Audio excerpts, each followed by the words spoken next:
Hello, today is the 14th of August 2022, I hope. It is a Sunday and I am in Switzerland in Canton Uri at a place called Hüfi. So I started hiking yesterday morning from a place called Amsteg. In Amsteg, if you see in the distance, in the middle of the valley, there is this mountain with a glacier clinging onto it. So at the base of that mountain, very deep in the valley, there's Amsteg. And I climbed all the way up here yesterday to sleep at Hüfi, which is up there. And this morning I'm just gonna go back. Initially I thought I would swing left and go to Hinterbalm, and from Hinterbalm to Cavardiras, and from there to Sumvitsch. But I think that's a lot.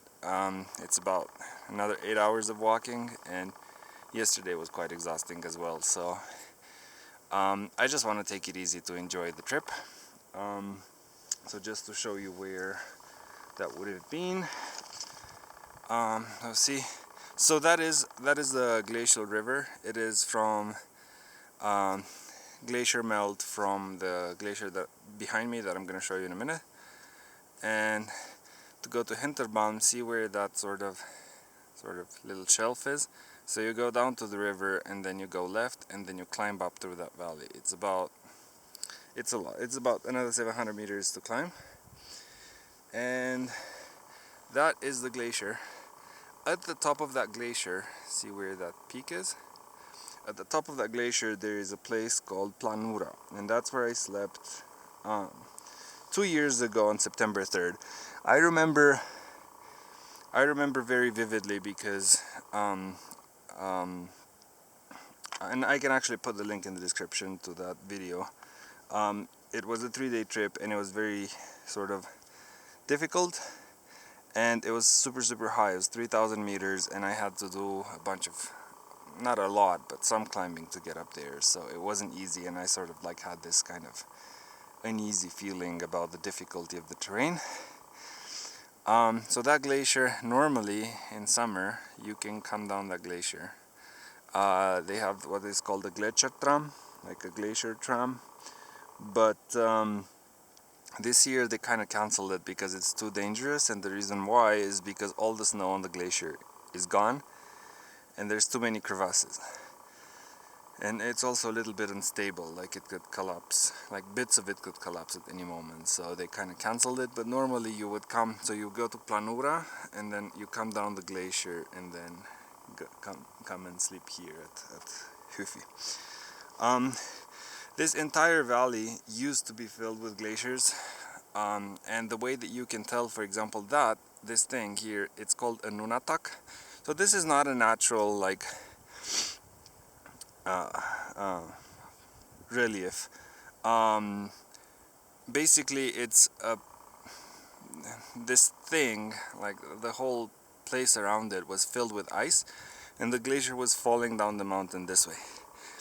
And when you have an outcrop of rock that's a little bit harder, that's surrounded by ice, and the ice flows around it, it kind of carves it into this smooth flowing pattern. So you can see, for example, like, yeah, it almost looks like it got carved sort of by something that flowed around it, and the thing that flowed around it was the ice. Now that glacier is almost gone. I think in 2 years it will be gone, but you can still see. So nunatak is a Greenlandic word for rocky outcrops that peek out of the glacier, and you can see sort of like the trace of the glacier is sort of there for all eternity now, well, until that mountain collapses, which is probably not going to be for another, I don't know, hundreds of thousands of years. But there's a couple more glaciers that disappeared, so a couple there that died or melted. Then there's these guys. These are gonna be gone in 2 years as well at most. Also at Hüfi there are two. One of them is right there. That one's also a goner, I think. All these glaciers are kind of dying out. and you can see sort of the place where the ice would melt in summer and flow. It carved like little streams. Some of them still exist. So for example, like this one, see? The water would flow through there, and it's like this super long. This valley is incredibly deep. It's like 1,000 meters deep. It's like the Grand Canyon. So yeah, in some places you can still see the creeks, but for example this one is dried up, but you can see that there used to flow. There used to be water flow there.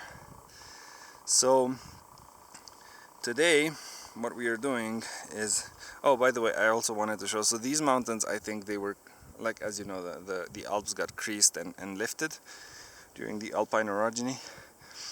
And on a human scale, it seems fairly, I don't know, implausible that like so much rock could be just folded.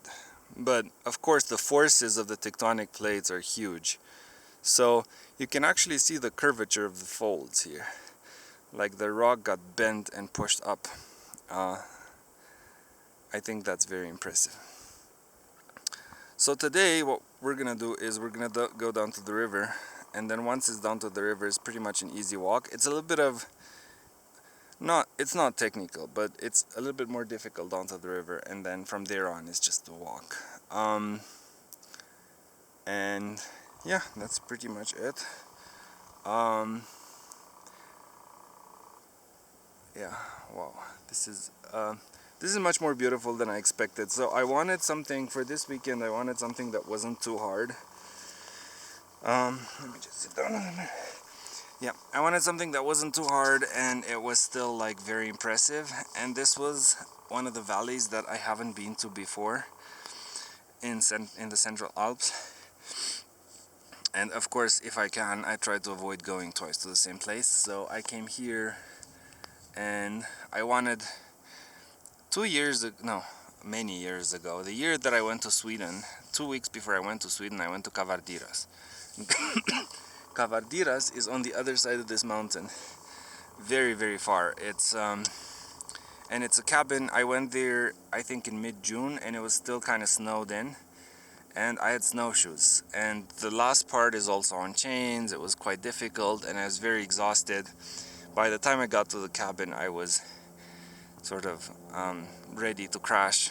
And initially what I would have wanted to do on that trip was go to Cavardiras and then not from Sumvitsch, and then go back, but not back to Sumvitsch, but rather go back to Hinterbalm and come to this cabin. But it was too much, and the weather was kind of not so good on the second day. I would have had to cross a glacier, and the glacier was shrouded in fog, and I didn't like that, so I decided to go back the way that I went up. Also because I was alone, there was nobody on the trails. It was still like everything was still boarded shut. I sat in the winter room of the cabin. I slept there, so like if something bad would have happened, I wouldn't have had an easy way out. So I decided, okay, maybe some other year. But yeah, this is one of the nicer cabins. So Uri is my favorite canton, I would say. I don't know, just the geography, and it's not very touristy, and like people are very warm somehow. So I always enjoy coming to cabins in Uri, and this is one of the nicer ones. My favorite one is Etzlital, but yeah, this one's very nice as well. And I think once I get down, I will take another shot of the valley, just to show you how deep it is. It's unbelievably deep. Like, for example, like across, I think from this wall to that wall, it's what, like less than a kilometer? Much less than a kilometer. I think like 500 meters, no, 700 meters maybe. But what you don't know is that it actually goes down at least 1,000 meters. So it's almost like a gaping abyss.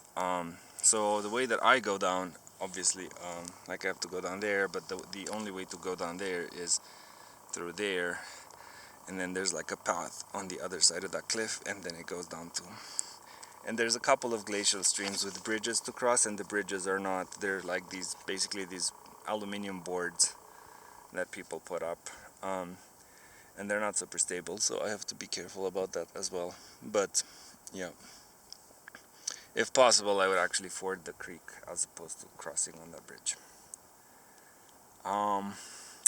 Okay, well, thanks for bearing with me. This was an amazing trip. I still have like 5 or 6 trips that I want to do this year, and I sort of like, yeah, I had this kind of checklist that I wanted to do in the Alps, and I still have like 4 or 5, and I think I'm gonna finish this year. But if I don't, then of course there's always next year. I'm not going anywhere, so yeah, and I sort of, it's very nice because it helps me reconnect with sort of the happier side of me, which and the enthusiastic side of me, which I feel like was a little bit lost during the pandemic. I don't know what happened there. It's like, yeah, the pandemic made me more introverted and more sort of, I don't know, pessimistic in a way, and I want to sort of go back to the way that I used to be. Okay, well, thanks for bearing with me, and possibly I might take another clip to show you the valley when I get there, but see you in a bit. Okay, I made it to the river. This morning, or in the previous part of the clip, I was filming from, let's see, up there, right there. So now from down below you can actually see how deep the valley is and how steep. So I climbed down that cliff on that side, and then I went down through there and on that side of the wall, and then I crossed the river. I forded the river somewhere there. The way that I'm going today is actually going to go in the opposite direction, so obviously not back towards the valley, but this is the more scenic part. So these waterfalls that you can see in the morning, they're not very high flow, but in the late afternoon they become torrents, and the reason why is because they're glacier fed.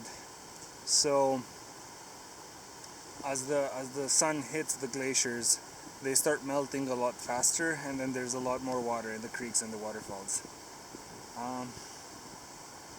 So there is where you can see, hold on. So right there, there's a lake.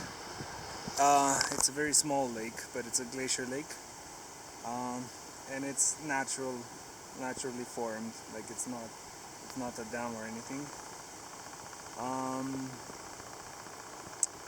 And yeah, that's pretty much it. It's very picturesque. From this angle you can really get a sense of how steep the valley is and how deep. And I just want to show you the river itself. Like the color of the water is very special, because it being a glacial river, it doesn't just transport the water, it also transports like all the rock sediment that the ice ground from the mountain. So see, it's very whitish somehow, gray white, and this is because it transports all this glacial silt. Okay, from here on out I only have like it's not climbing anymore, it's just like a stroll, like a 10-kilometer walk through the woods, and yeah, and then I'm back in Amsteg. Thanks for bearing with me, and as always, see you later.